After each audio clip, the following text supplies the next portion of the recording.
And it says we are live, brother. Oh, what's up, everybody? It's Monday night, 8 o'clock Eastern. And that means one thing, another episode of the Pit Life BBQ podcast coming to you live from the Uncle Steve Shake Studios in Center Bonstead, New Hampshire. Obviously, always thanks Uncle Steve Shake. 15 amazing flavors, the sauce with no name, competition line, the original, my all-time favorite Gator shake, the dessert shake. If you need a shake for anything possible, he's got something for you. Incredible customer service. He is the one who will answer the phone and talk you right through any of your shake needs. If you have any questions, what you might need, he'll have a conversation with you and try to figure out your flavor profiles you're looking for and steer you in the right direction of shake that you need. Check him out at UncleStevesShake.com and also follow on YouTube. He's got YouTube Uncle Steve Shake.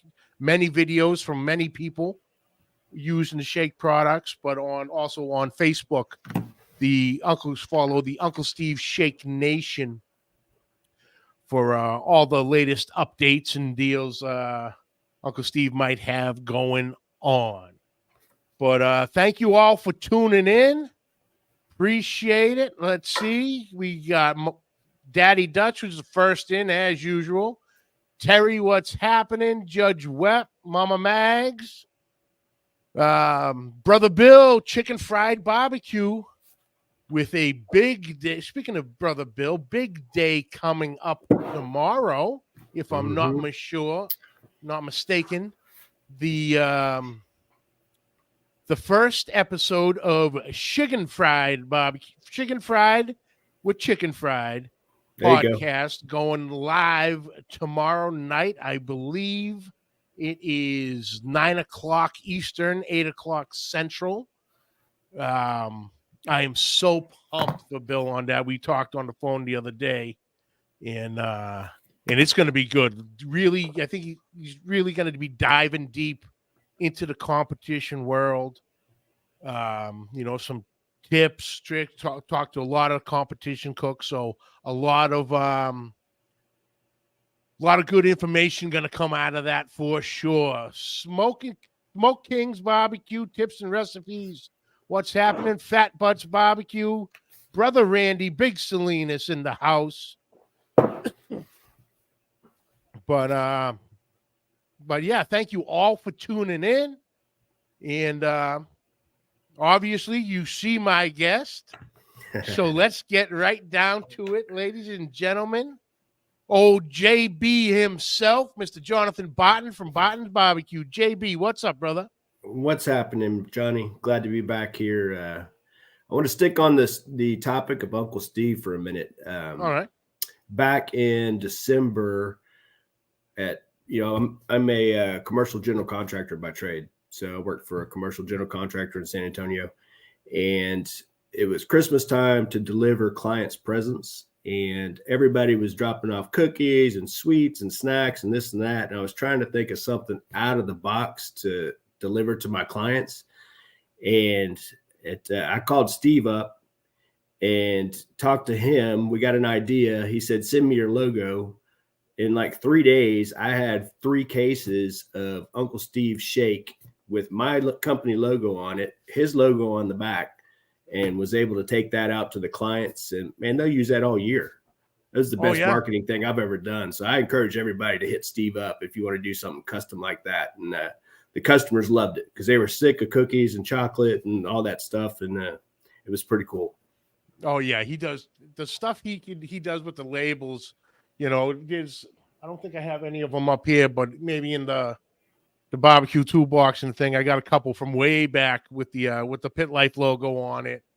And, he's done so much different ones for everybody. And this past year up at the Cora Cares event in Maine, I host, it's event for the Shriners Hospital, and I hosted one of the patients, and Carter, 7-year-old little boy, full of life, full of energy. He was running around. He was having a good old time, and he wound up taking 7th place in the kids' queue. Nice. And Uncle Steve, I got a couple pictures and sent them to Uncle Steve, and he put them on. He put them on both the pictures of Carter with his awards on the bottles, and sent them up to him. And awesome. Oh man, that's cool. In a heartbeat, he takes care of all that stuff. Yep. So it's great individual. Great. Oh, 100%, 100%. Big Rome, Mad Max, what's up? Orlando Acosta, what's up, brother? Gourmet Woods in the house. Gourmet Woods in the house, and we'll we'll jump right into Gourmet Woods. JB, brother, thank you so much for turning me on, introducing me to Orlando when I had Orlando on, and thank you for introducing me to the products itself. Absolutely. And their products, their wood products, are incredible. Absolutely incredible. Got a terrific burn. Doesn't a lot like some of them you'll have a nice hit or miss. Some and some will burn up quick and others will barely burn and just cause you grief. Yeah. Every piece of wood I've used from Orlando and the Gourmet Wood Company has burnt tremendously. And, great flavor, great combustion, very fuel efficient burn. So incredible products all the way around. He's got your regular splits, he's got chips, and I think he just a few months ago he came out with the wood chunks. Yep. All type of species, between apple, peach, pecan, Texas post oak, hickory, mesquite. He's got them all. So, check them out. But yeah, brother, thank you so much for turning me on to those. That's all I'm cooking with. I'm going to actually need to drive back down to Texas at some point because I need to load up. Because the cost, the shipping cost from Academy is killing me right now. Oh, I can only imagine. I couldn't agree more with every one of your statements. So since I started using their product, I knew they had something special. And there were a few guys using it on the competition circuit. But I reached out to Orlando back early last year and, just kind of told them what I did and what I was looking to do, and that I loved this product and hoped we could meet someday. And we ended up hitting it off. And great people, great product. I was able to go tour the facility last November when I was in Dallas for the World Food Championships. Mm-hmm. Went up a day early and went and spent the day with Orlando and the team up there and checked out their facility, and it's amazing. The machinery that they have that splits those and chops them down to size and into chunks, and how they make the chips and the whole 9 yards. It was a very impressive operation. And, it's all family owned. It's still a small ownership company, which was pleasant as well. They got it all going on. Happy to represent a company like Gourmet Wood. It's a standout company. Absolutely. Crawdaddy, what's up? And like you had just hit on, see them splitting it. Like we were saying, the other companies who have the wood you can purchase, you get a bag of splits, and they're all different sizes. Mm-hmm. You got from little twigs to, a split that I'd run in the fireplace here, for the winter. But all the Gourmet Wood, it's they're literally all the same size. Yeah. You know, so they put that emphasis and, you know, quality control that you're getting. Not only are you getting the quality product, you're getting the right size, but you're really getting an efficient amount, you know, Right. because it fits in the box very uniformly. And I had that's all I've been using ever since you turned me on to them. So Yeah, and that's all done by a single machine. I mean, they have multiple of them, but we watched this automation where it was a huge machine, probably, I don't know, 60, 70 feet long. I don't know how long it was. It would roll a big log on the one end. It would chop it down to size, and then it would push it through and split it. And then after it split, it went down to a conveyor belt. And then at some point, it got to a roller. And this roller had 3 different size wheels on it. And the wood would fall through the size of the wheel that it was supposed to. If it didn't fit through there, it would go to the next one.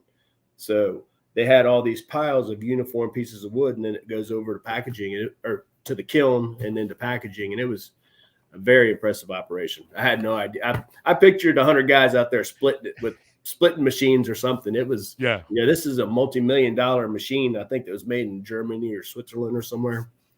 It was impressive. Oh, okay. Yeah. Actually, because I know Orlando's in. Orlando, if you're still in the chat, do you know the name of the wood processor?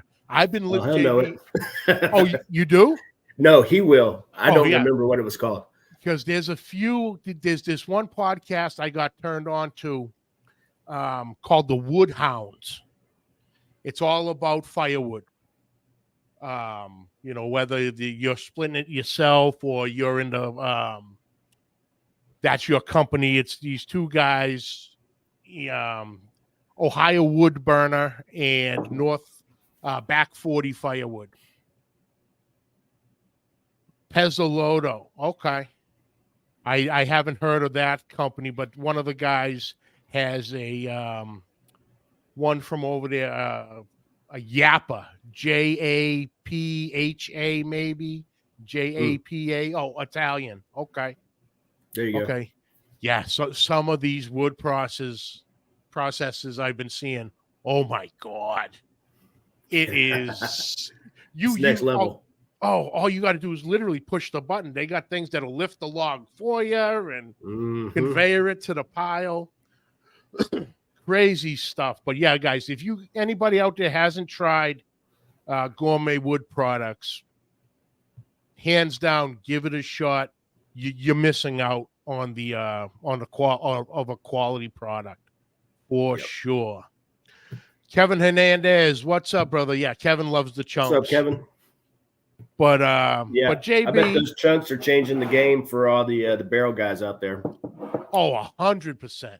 Yeah, 100%. But JB, like I said, thank you so much for taking the time. I know we've been going back and forth the past 2 months or so, you know, and nothing was lining up. But it's hard to nail it down during the holidays, man. Everybody's busy and running 20 different directions, and things have relaxed a little bit now. Yeah, absolutely. But for anybody that doesn't know you, let's give them a quick little rundown of who you are, how Barton BBQ came to be. Man, I'm John Barton out of Driftwood, Texas, and I'm just a guy who likes to burn meat. I grew up around barbecue. My grandpas, my father, they all grilled and smoked meats in the backyard and was always around it. When I was in my teenage years, my dad was on a cooking team, and they would do, the Austin Rodeo and maybe San Antonio, just kind of some of the bigger ones. Mm-hmm. It was more about a party than competing. But back then, cooking a brisket was a 20-hour overnight ordeal, right? They put it on at 10 o'clock or 8 o'clock the night before, and somebody'd have to stay up keeping the fire going all night because they were cooking whole packer briskets. So kind of got my first taste of competition barbecue then. fast forward probably 15 years after my kids were, in middle school and whatnot, started doing a few competitions here and there with my dad and my brother-in-law.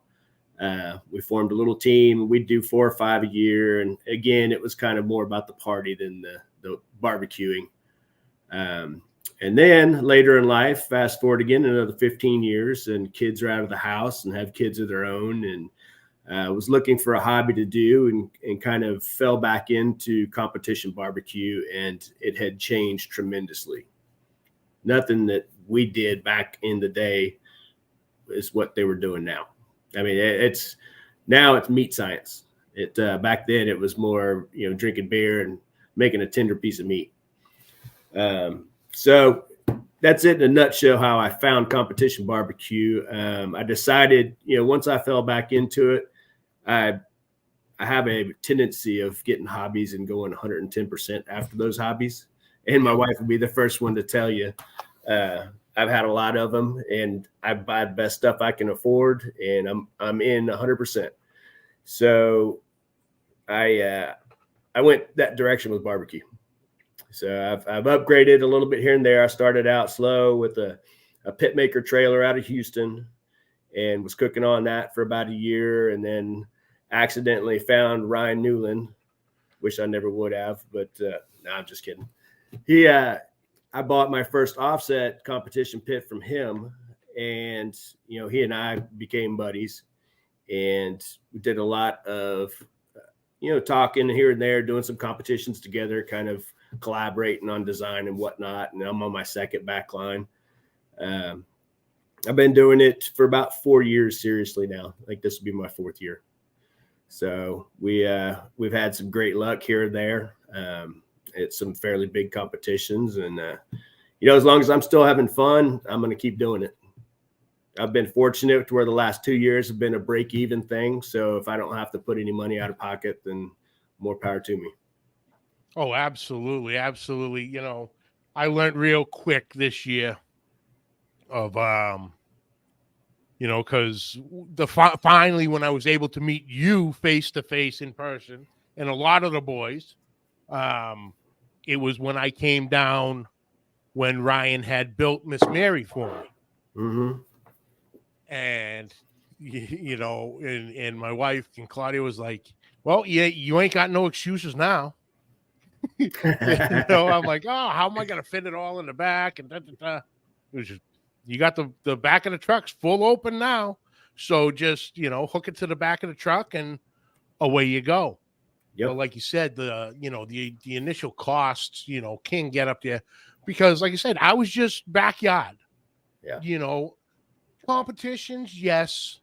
Some of the local breweries in the area, things like that. But nothing like KCBS, CBA, IBCA, Outlaw, none of that, professional side of it. And it was okay. Now I need a couple canopies. I need another 2 tables, a Cambro. I need this, and it just ding, ding, ding, ding, ding, ding, ding. And it's like, oh shit, I haven't even bought a piece of meat yet. It's like, yes, I do. All too well. So yeah, I learned real quick on how that all rings up. Let's see. I had a couple saw jump in here. Oh, this is gonna get confusing because they're back to back. We got brother CJ of Cooking with CJ. What's up, brother? What's up, then CJ? We also have brother CJ, as in Mr. Clarence Joseph. The one that only, the legend. The legend in the house. Sure. And there's our boy. There's Mr. Newland. Bunch of weirdos right there. He's calling us, JB. Hangs around like a hemorrhoid, I'm telling you. But we love him. We love him. Oh, yeah. He is some boy, that's for sure. But I won't ruin his tough guy attitude, but he's a softie underneath. Oh, 100%. 100%. Simon, what's up, brother? but yeah, the competition, like you said, as long as you're having fun, and I had so much fun out of the two big ones, two KCBSs I did this year. I really can't describe it. Actually, I want to say I just saw Rob Arosha in there too, and Joe's Meat Market. What's up? I really had an absolute blast doing it. Blast meeting a lot of the other guys I've talked to in the area, and hadn't had a chance to meet yet. But yeah, like I said, had an absolute blast. So glad I got into it. Finally, hitting that competition circuit, and when the opportunity arises that I can do another one, I'm all about it. Yeah, y'all got to thaw out a little bit up there. Yeah, we usually have that snow underground till like June anyway. Like we were talking off before we started. We got dumped about a foot outside last week, and it's like, oh shit, it ain't going anywhere now because there's still piles. Yeah. So we are stuck. But how was your 2023 season? It was good. I had some decent success here and there. I kind of slowed down a little bit, and I wasn't into the chasing points or anything like that. I was competing in IBCA, CBA, some KCBS, and then did some World Food Championship stuff for the first time, which was a lot of fun. That was a whole different avenue, and took the barbecue game to a place I haven't been yet. So that was a lot of fun. I'm hoping to qualify and get back to that next year. But I think I did 20 competitions last year. Okay. So, and they were a mixed bag of everything. I just kind of was going towards the bigger ones. I want to say I had probably 11 top 10 finishes overall. And I don't know, I keep a spreadsheet on my computer. I'm kind of a nerd when it comes to that stuff on placements and what recipe I used and this and that. So, but I probably had, 35 or 40 top 10 proteins over the course of the season. So it's a lot of fun. I enjoy tracking that stuff and seeing what works and what region and going back to my notes. I've been doing it for about 4 years now. And I've got both a book that I write in every competition. I have a spreadsheet on my computer I keep. Oh, I gotta love it. I love that part of it. I love that part of it. I was I was talking to Meathead the other day because we're trying to get a date for him to come on, and he's like, Johnny, I'm not a competition cook in any sense. He goes, I'm just a nerd. I go, I understand that. I go, and that's why I love it. I go, I geek out over the science aspect of it. The science of the meat, the science of the wood, just that deep dive into everything. And like you were saying, you're logging, it was such and such a weekend. It was 78 degrees during the day. It dropped down to 65 at night. I was using this, that, and that for the brisket. Brisket went on at such and such a time. Mm-hmm. I love all that stuff. I find it fascinating, But so the 23 season went good. Now you had said, I know you said the World Foods, and I know you were out that, but you went through that through the famous Dave's thing, right? Mm-hmm. Yeah. Now, how did that come about? So Famous Dave, they put on a series and they had, I believe, 16 competitions throughout the United States. I just happened to see the deal and I put my name in the hat to be drawn because they selected 6 teams to cook at each event.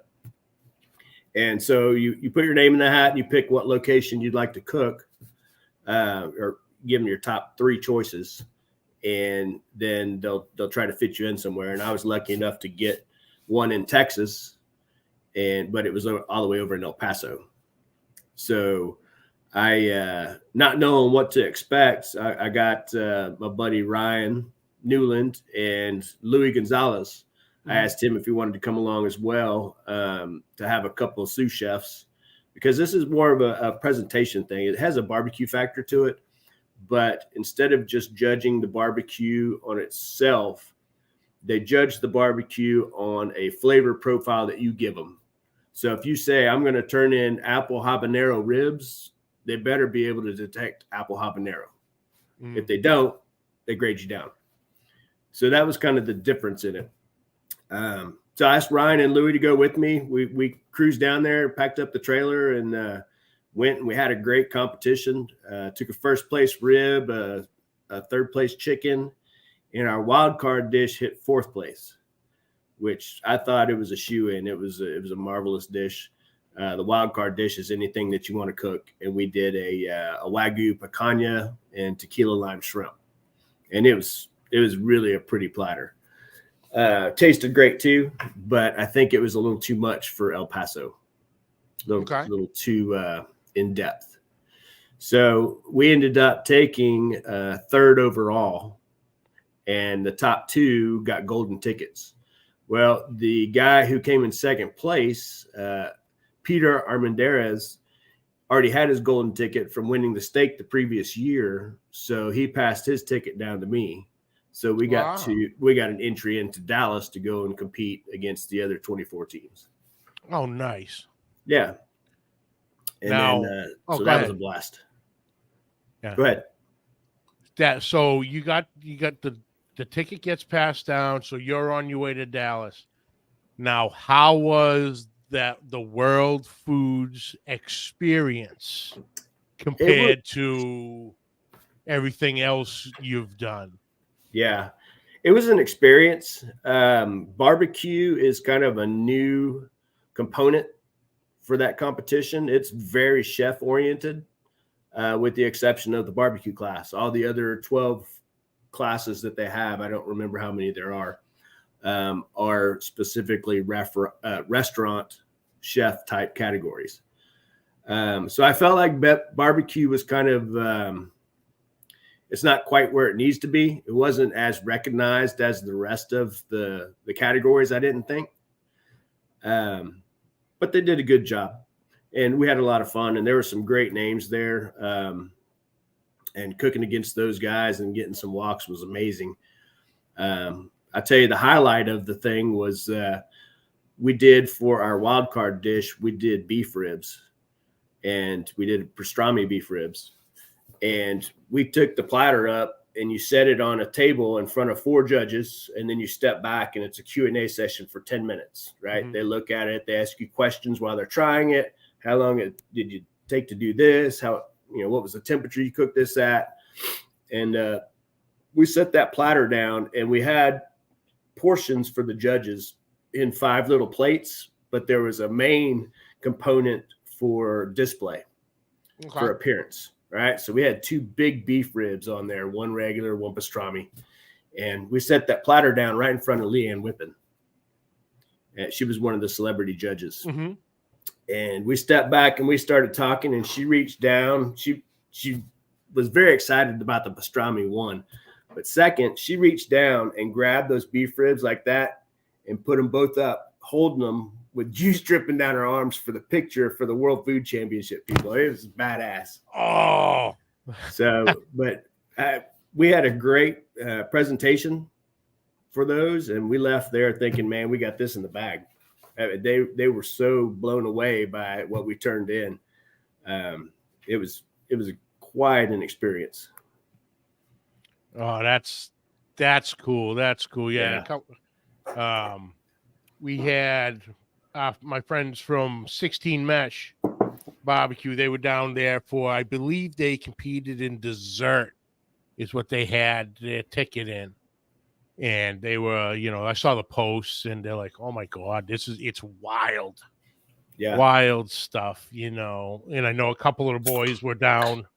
Matt from Matt's Backyard Barbecue, he was down the year before for the barbecue side. And And yeah, he goes, it's a whole lot different.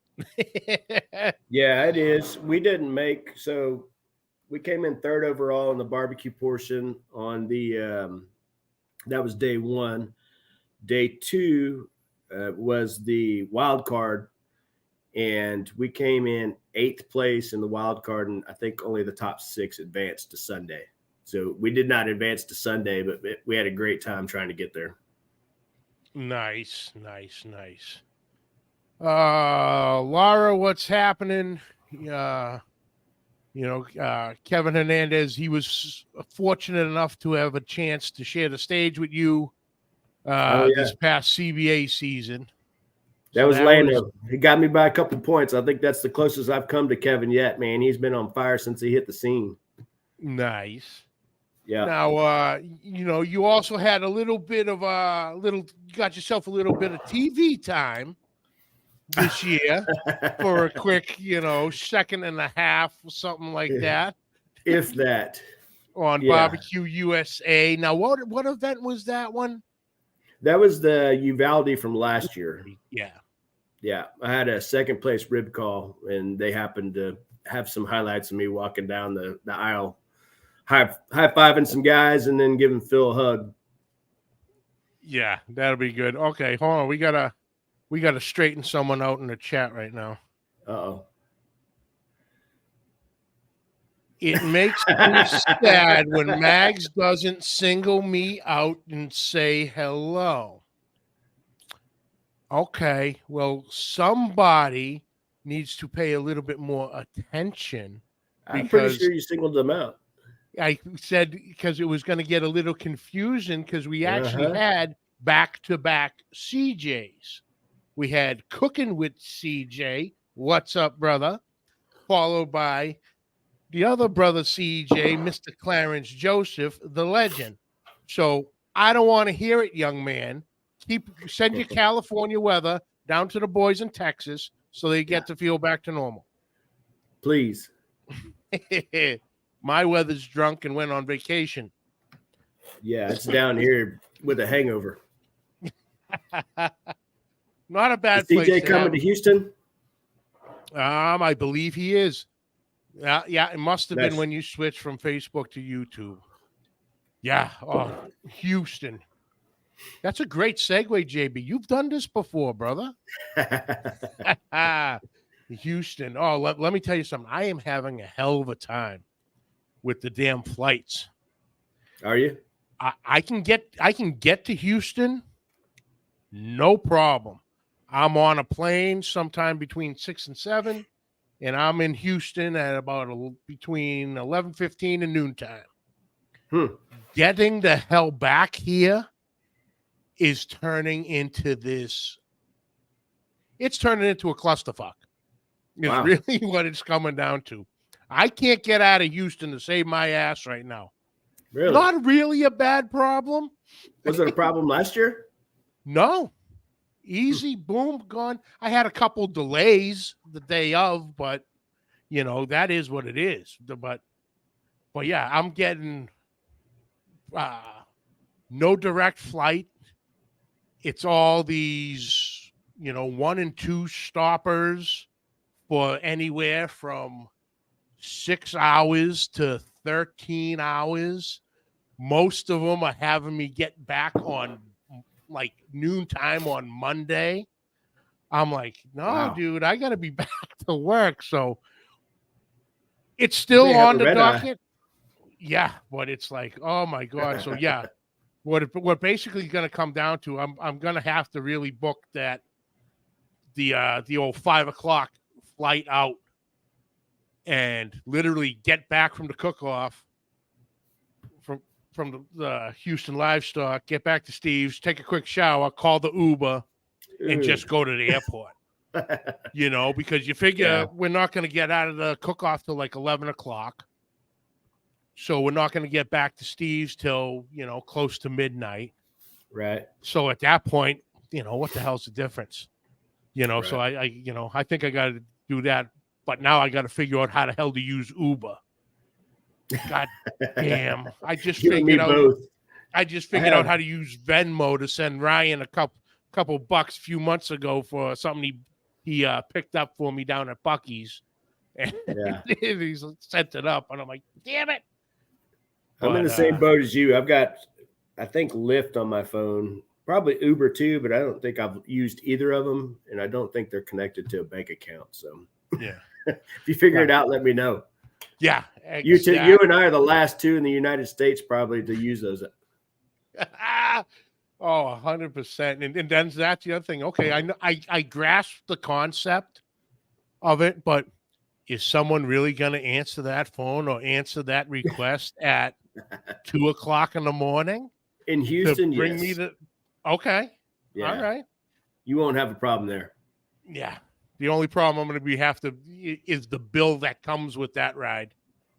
You know, you may Because get a pretty cheap bill that time of night. yeah. The prices go up, I think, whenever they're busy. So if they're not busy, Oh, okay. Okay, because it's like, Uncle Steve's because the problem with anything from here, there's nothing that really flies into hobby, which is like 15 minutes from Steve's house. gotcha. Everything flies into Bush International, which is like an hour from Steve's house. Yeah. So, it's going to be what it's going to be. I just got to figure it out. And like I said, the whole weekend I've been sitting there scrolling and where did this flight disappear to? And, all that crap. But back to the Houston Livestock and Rodeo. We had one hell of a time down there last year, sir. Absolutely. And obviously you're going to be there again this year. Mm-hmm. And you are cooking with Steve's cooking team. Steve's cooking team. That's Yep. like, I wanted to say it was Steve's barbecue team, but cooking. Yeah. And great bunch of guys. When we caught up with you, you introduced me to everybody. Same group of guys this year, or they change anything around? No, so that's a family booth. It's probably one of the last non-corporate booths out there. They've been trying to they have one spot, and they've been trying to get another spot for years and hadn't been able to. But my buddy Luke Albright, his dad started that, Steve Albright. Mm-hmm. And actually, my dad used to cook with Steve. So back when he would do competitions every now and then. But Steve and the family have had that spot for, I think, 35 years. Okay. So, yeah, they've had it a long time out there. So the kids took it over, and they're a large family, and they always have the same group of people in there helping and getting greasy and setting up and slinging food and whatnot. And it's just a good family party. I was fortunate enough for Luke to invite me down to cook a couple years ago. And so this will be my third year cooking with them. And we haven't got a walk yet, but we came in 36th overall last year, I think. So we're knocking on the door. Yeah. So hopefully this will be the year. Now Luke's gotten a walk. They've scored, top brisket calls and rib calls and whatnot before throughout the course of the years. But since I've been with them, we haven't gotten one. Now, what are you guys cooking with them? Obviously, they got a whole setup, correct?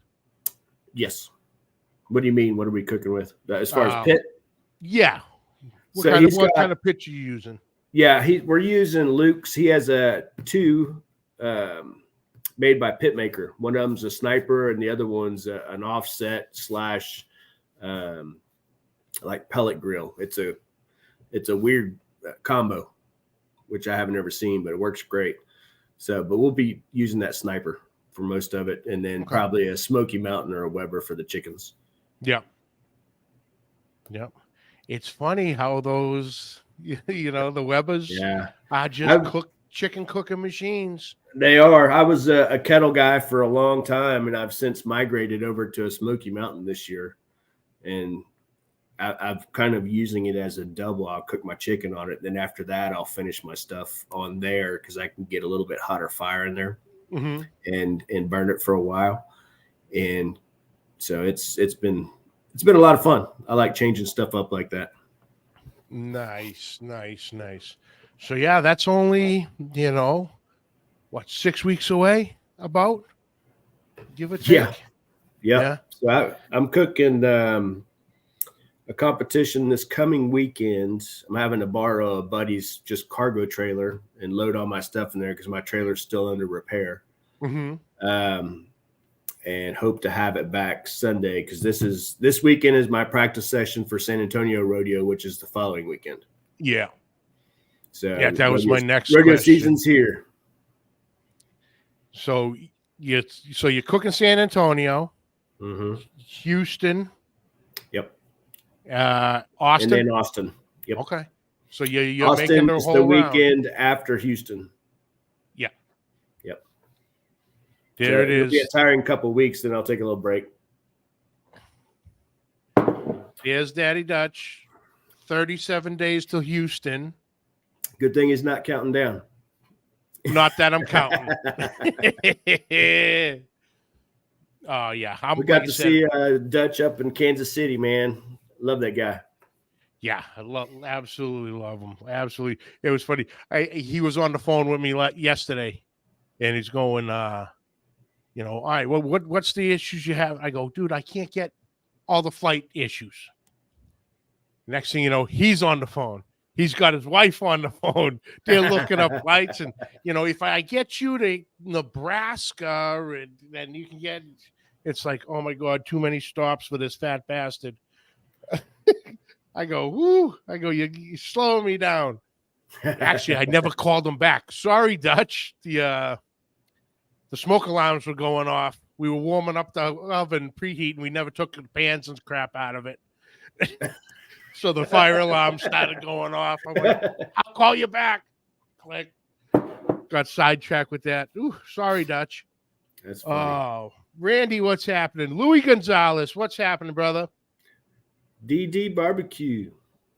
So what's on the docket for 2024? Obviously, San Antonio, Houston, and Austin. The Danny Dietz, you usually do that every year. Uvalde. But you got any other maybe different ones that you normally don't do that you're looking forward to? I'm in the midst of kind of putting a list together. I want to travel outside Texas a little bit and do a couple more KCBS. So I want to get better versed at that. I've had some good luck at the KCBS competitions I've done. But I'd like to go out to Louisiana or Alabama or Oklahoma or wherever. And so I need to kind of lay a trail out and a timeline for that. But my goal for 24 is to do more KCBS. I'm not going to do more competitions. I think 20 is a good number for me. I really want to do some more YouTube. I just put a video out a couple weeks ago, and I forgot how much fun it is.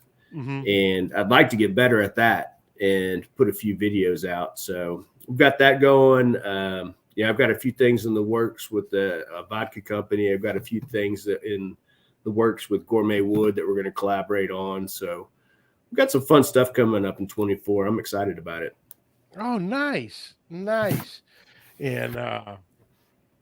because it was funny. I was going to shoot you a message today. And literally when I saw it, that's when you text me. It was, oh, dude, I was down at the ranch and I didn't have any reception. So how has the hunting season been? Mine was pretty non-existent, but to be honest with you, Johnny, I'm not that mad at him anymore.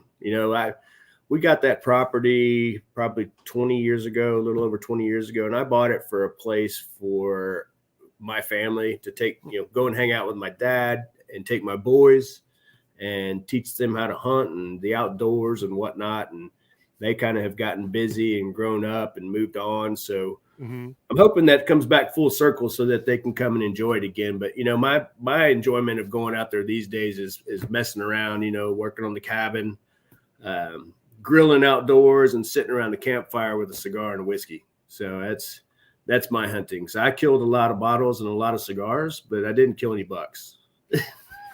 Hey, that sounds like a successful season to me.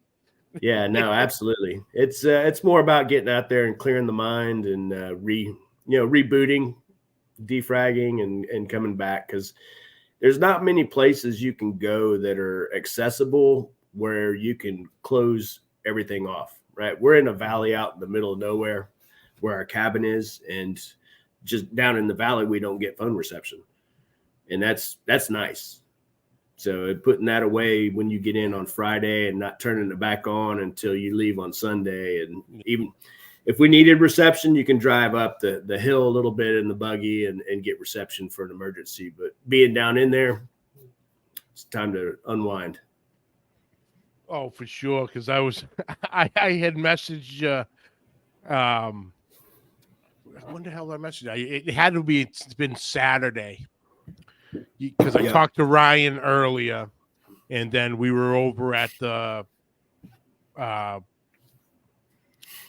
indoor skateboarding park with JJ. He's gotten into skateboarding, so we've been heading over there.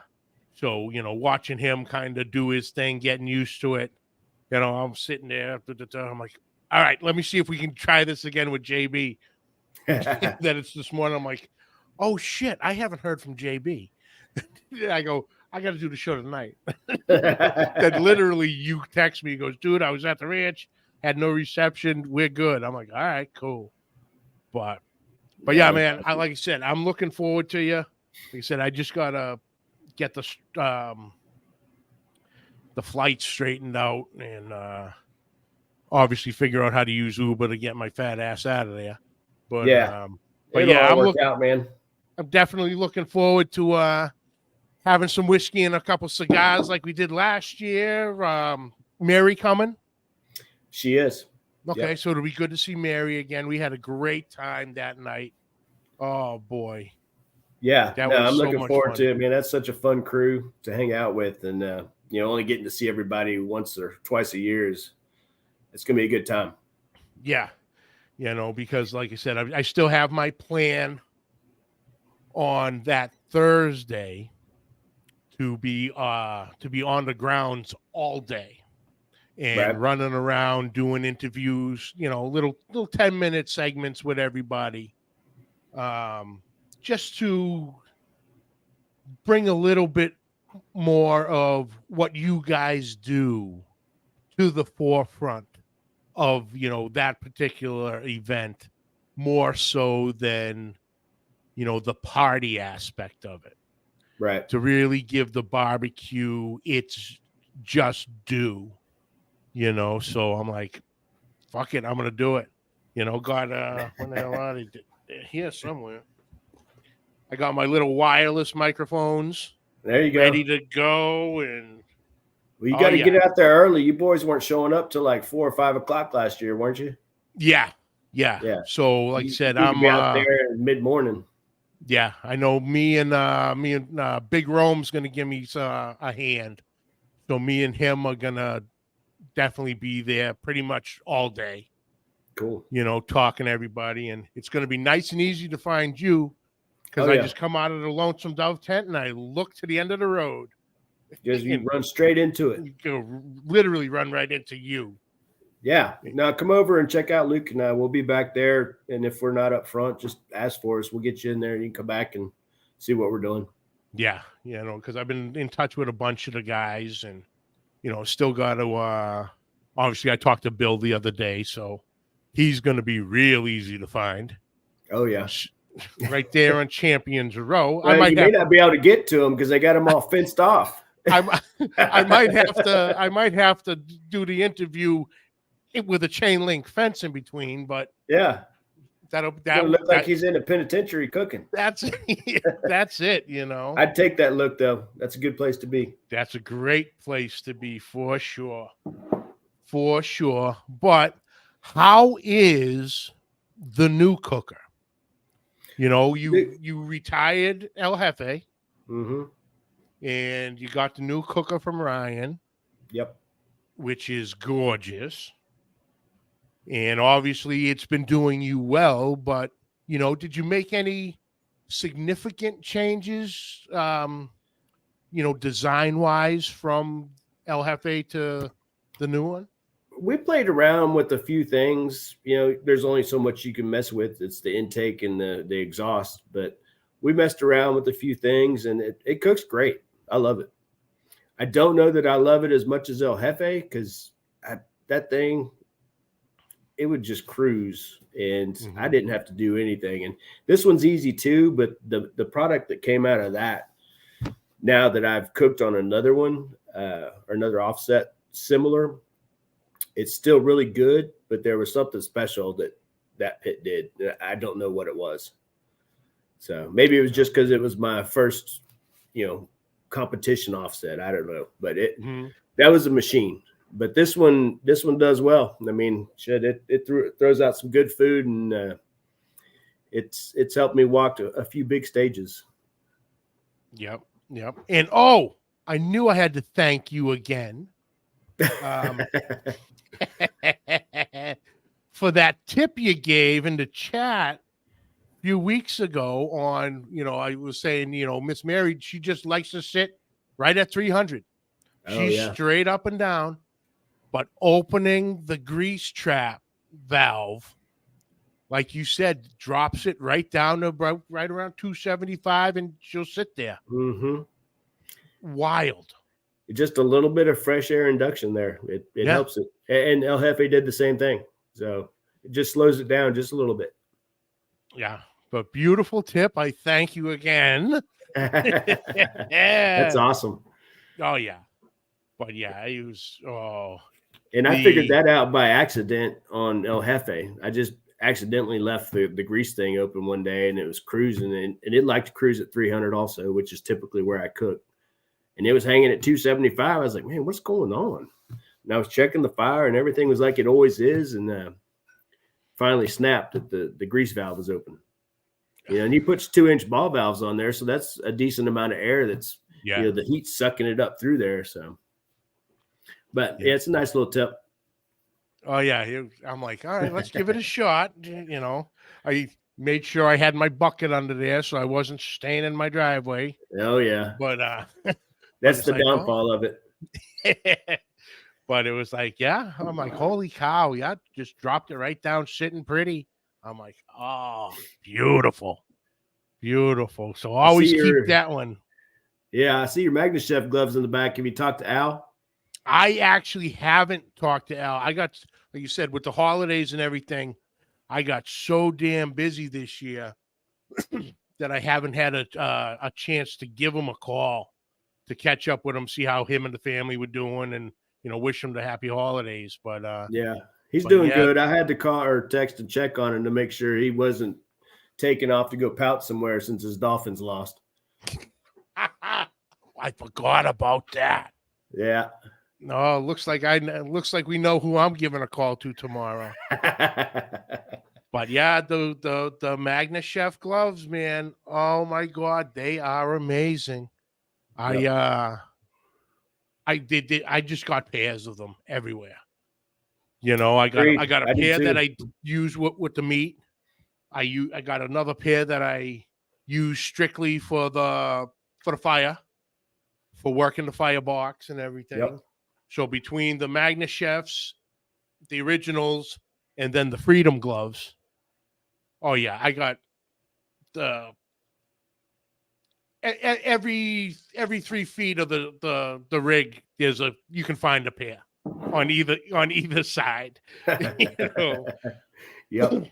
But yeah, another, like I said, another great product line that works. MagnaChef, the gloves. I know he's having issues. I know he has just the Freedom gloves available. Mm-hmm. He's running into a real issue on getting the silicone. Yeah. To make the original lines, but he's in works on working with a company over in China, so I'm hoping that he gets something back, because I think those gloves are superior by far. Yeah. And I would like to see him get some stock and start producing them again. Oh yeah, for sure. I know they're coming out in small amounts right now, but I don't think he can keep up with demand especially with the cost of the silicone. Hopefully that comes down too. Yeah, because I learned the hard way. They're so good. I got so comfortable with them that I got distracted one day. Like I said, I got the pair I use for the meat, pair I use for tending the fire. And I was finished with the meat. I took them off, put them down, went over, and got distracted talking to one of the kids or something. Opened the firebox, looked in, and needed to move something. And just in the muscle memory, I had them on. Oh, no. Yeah. I reached in there and I grabbed the split that needed to be moved. And I don't know what happened. There was a few second delay, which makes me a little bit nervous. So I was literally sitting there in the middle of the driveway with a split on fire in my hand going, huh? What? Ah. You didn't say a few choice words, did you? Oh, there was some salt and pepper flying around the driveway. Yeah, we had a nice seasoning of the English language going on. Nice. But it's like, damn. But that right there just shows how good those gloves are, that I'm literally reaching in the fireboxes, grabbing stuff in and out to move it to where I need it and not even thinking twice about it. Sure. And I didn't even think a third time that I didn't have them on. But yeah, that was a rough couple weeks afterwards, but we recovered. We bounced back nicely. Only me, boys. Only me. I can only imagine what the chat room's saying right now. Actually, they're pretty quiet on that one. Are they? Yeah, that hasn't really said. Oh, Dutch said he just texted Al. Bam Bam, what's up? Louis Gonzalez, what's up? Anxious to cook again, but I've enjoyed this month break. Yeah, I'm in the same boat. I've enjoyed the break, but man, I'm itching to get back. My trailer was supposed to have been ready this past weekend, and there's one piece of sheet metal we're waiting on to come in so he can finish repairing the nose, and hopefully next week. Nice. Yeah. A lot of the guys have been saying that it was nice to have a little bit of a break. Yeah. We were talking a couple weeks ago with Aaron Leslie from Texas Oil Dust. And that's what he was saying. He goes, it's been great. I miss cooking, but I'm catching up on a lot of stuff here at the restaurant and things like that. So, but it's right. The crazy thing is you come out of the break from the holidays and it's like boom, boom, boom, big competitions. So yeah, I'm going to do this one and this weekend for a little bit to knock the rust off and get ready for rodeos. Is that the one in New Caney? Yeah. Yeah, that's what Louis was just saying. Well, it's going to be cold this weekend in New Caney. It will be. I may sit another one out. Louis, I'll be in a trailer without any AC or heat. So, I'm going to take an electric heater, but I'll be in a cargo trailer and that's it. So if I can tough it out, you can tough it out. All right. So I got to ask the question. It's going to be cold this weekend. What are they expecting temperature-wise? I think highs, when I looked earlier, the highs were in the high 40s, low like in the high 30s. That's cold for us. Oh, high 30s? I was going to say, if you were talking high 40s, low 50s. Yeah, mid to high. I think it was mid 30s maybe at night. So it's going to be sunny during the day, but it'll be high 40s during the day. High 40s. That's beach weather, son. Come Not on around now. Here. Not around here. We're used to 75 degrees. Yeah, I know.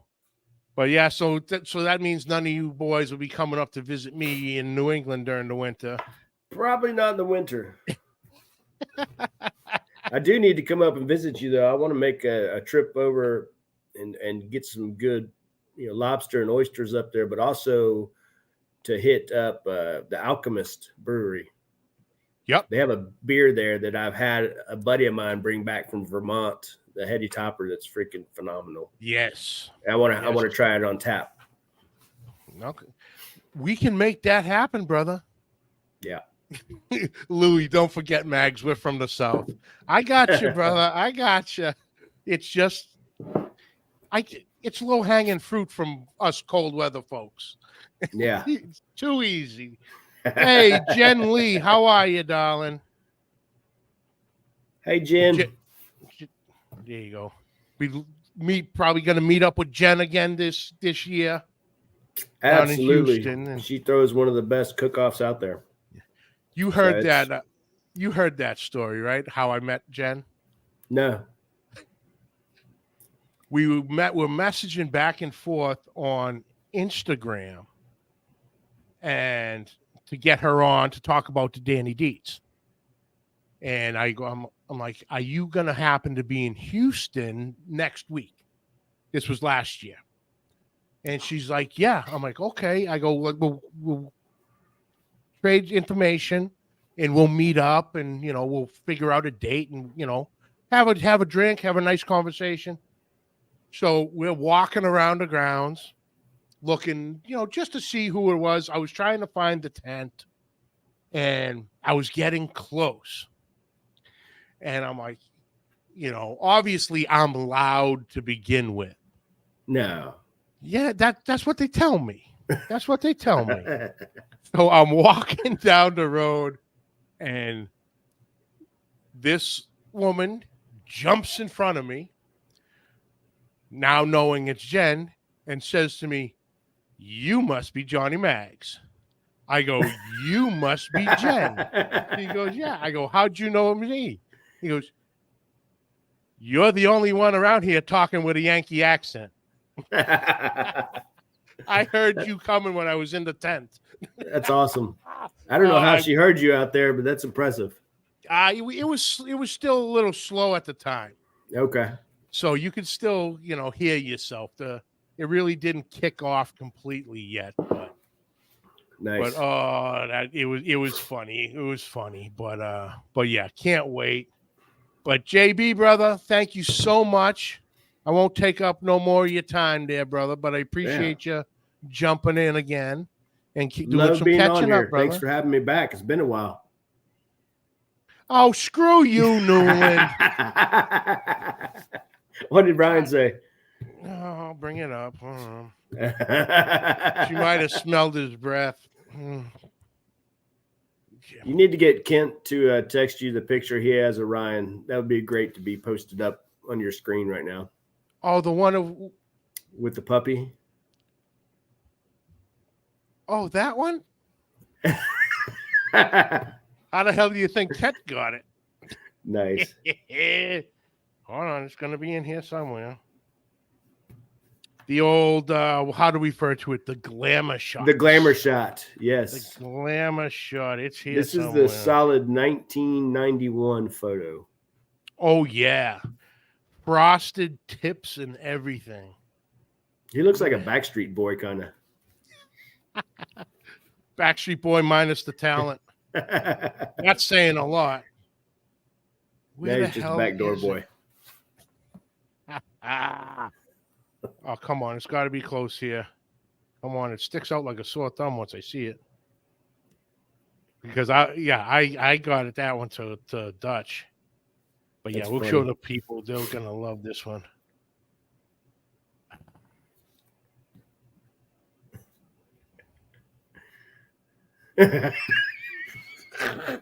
That's Corey Feldman. It is, really. Now that you say it. Yeah, that is awesome. You're jealous that your dog is cute. At least that's the cute thing in the picture. Damn, son. The earrings. He looks like a poor man's Vanilla Ice. Yes. There you go, Louis, lead singer from Sugar Ray. There you go. I don't know what that guy's name was, but you're right. Oh, Like Mark McGuire or something, or Mark McGrath, I think. McGrath? No, I think that's a dirt bike racer. No, I think that one was him too. Okay. Mark or Mike, I don't know. That's in your spank bank, and now everyone else is. Atta boy, Ryan. Now they can play the video over and over. Good. Make this go viral. Yeah. But JB, man, thank you, brother. I appreciate it. Can't wait to see you down in Houston. Where can everybody follow you? You know, Facebook, Instagram, and now you're jumping back into the YouTube game. Yeah. So, Facebook's my name, and then I also have a Barton BBQ page. Instagram's at Barton BBQ, and then YouTube is Barton BBQ Smokeworks. So it's still a small channel, but I'm going to work on that this year. See if I can't get Papa CJ to give me some pointers on how to grow a channel fast. Yeah, they'll tell you. They know how to do it. I know they do. I'm still working on it. I haven't put out a video in a long time myself either.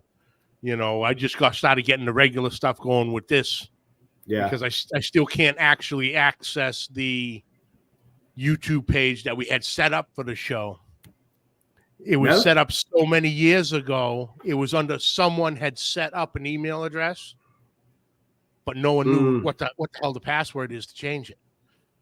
And they won't let you go in and change the damn password. It's like, God damn it. But I'm like, screw it. We'll just run it off my regular one. We'll boost that up anyway.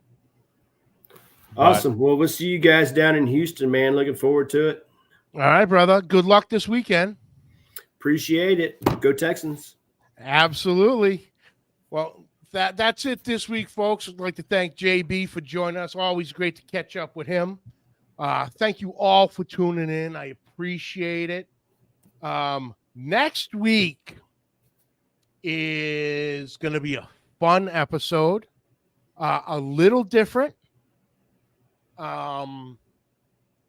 If any of y'all have heard of the Don't Drop the Tongs podcast with Kyle Matiszewski from Your Behind Barbecue, Phil the Grill from Phil the Grill Barbecue, and their co-host or ringleader, or with those two, possibly babysitter, the one and only Barrel Boy will be joining me next Monday night. Country radio personality out of Phoenix area, known for wearing a barrel. So we'll get that story out of him. And, avid, passionate backyard griller and smoker. Does a lot of huge NASCAR fan. And so he does all the cooking for the NASCAR weekends that he's a part of. So we'll get into what it takes to throw a NASCAR tailgate, which is got to be 3 or 4 days worth anyway by the time they all get in there. But yeah, Barrel Boy will be joining me next week, and we'll have some fun on that. But like I said, thank you all for joining me. Appreciate it. And until next week, keep the smoke rolling. Awesome.